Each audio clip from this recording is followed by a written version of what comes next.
When challenges come, because they're going to come, just keep in mind there's always someone that has it worse than you do. So you can't get into the whole, oh, why me, poor me, all that kind of stuff.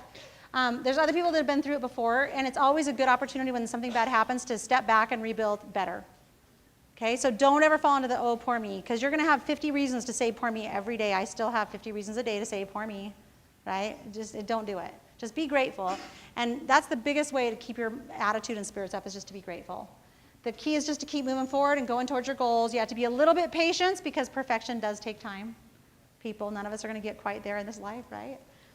This is a long quote, but I'm going to read it because it's one of the best quotes ever. You won't have time to write it all down, but just in your notes you can write C.S. Lewis, Building a Castle. Let me read this to you. It says, imagine yourself as a living house. God comes in to rebuild that house. At first, perhaps you can understand what he's doing. He's getting the drains right, stopping the leaks in the roof, and so on. You knew those jobs needed doing, and so you're not surprised.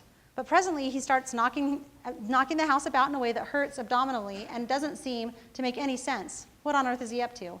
The explanation is that he's building quite a different house from the one that you thought of. Throwing out a new wing here, putting on an extra floor there, running up towers, making courtyards. You thought you were going to be made into a decent little cottage, but he is building a palace. I love that quote. Love that quote. That helped me so much. This is the other quote that helped me a lot. You might want to write this one down because this one's so good. Everything will be okay in the end. If it's not okay, it's not the end. Dude, that would have helped me in college tremendously.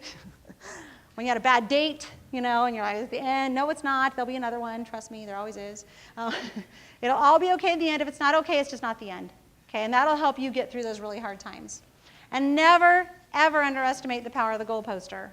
Okay, remember that poster I showed you that I made? I was 23 when I made that first poster, you guys. Didn't look at it again until I was in my later 20s, like 28, 29 or something. And when I looked at it again, there was the original poster, and there was what had happened within about 7 years, 6 years, 5 years, whatever.